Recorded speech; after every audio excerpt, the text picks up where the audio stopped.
Supreme court की फटकार के बाद पतंजलि को उत्तराखंड सरकार से भी झटका लगा है।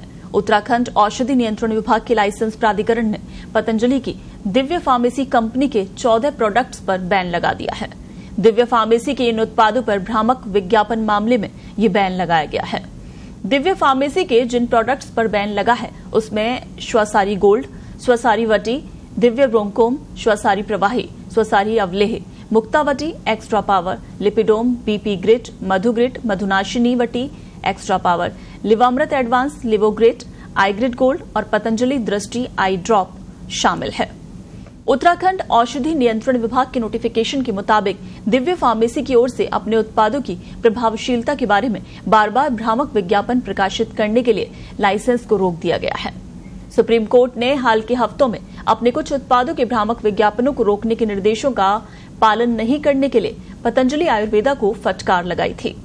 शीर्ष अदालत अब 30 अप्रैल को इस पतंजलि के मामले की सुनवाई करेगी ताकि ये तय किया जा सके कि योग गुरु स्वामी रामदेव के खिलाफ अवमानना का आरोप लगाया जाए या नहीं। आपको बता दें कि रामदेव ही पतंजलि आयुर्वेद के प्रमुख कर्ता धर्ता हैं। इंडियन मेडिकल एसोसिएशन के अध्यक्ष डॉक्टर आरवी अशोकन ने सोमवार को कहा कि बाबा रामदेव ने उस समय लाल रेखा पार कर दी जब उन्होंने दावा किया कि वो कोविड-19 का इलाज कर सकते हैं और साथ ही उन्होंने आधुनिक चिकित्सा को बेवकूफी और दिवालिया विज्ञान कहकर बदनाम किया। भ्रामक विज्ञापनों को लेकर पिछले महीने सुप्रीम कोर्ट द्वारा रामदेव और उनके अरबों डॉलर के उपभोक्ता सामान साम्राज्य पतंजलि आयुर्वेद को फटकार लगाने के बाद आईएमए की ये पहली टिप्पणी है। ये शीर्ष अदालत द्वारा मामले की अगली सुनवाई निर्धारित होने से एक दिन पहले आया है, क्योंकि आज सुनवाई होनी है उससे एक दिन पहले ही ये डिसीजन लिया गया।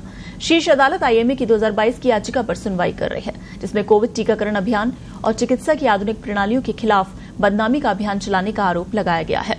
अदालत ने पिछले महीने रामदेव, उनके सहयोगी आचार्य बालकृष्णन और पतंजलि आयुर्वेद लिमिटेड से भ्रामक विज्ञापनों पर उसके आदेशों का पालन नहीं करने के लिए सार्वजनिक माफी मांगने को कहा था।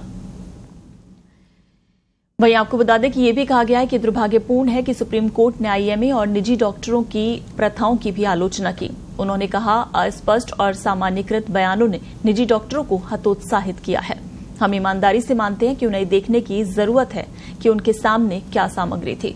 उन्होंने शायद इस बात पर विचार नहीं किया कि ये वो मुद्दा नहीं है जो अदालत में उनके सामने था। आप कुछ भी कह सकते हैं, लेकिन फिर भी अधिकांश डॉक्टर कर्तव्यनिष्ठ हैं, नैतिकता और सिद्धांतों के अनुसार ही काम करते हैं।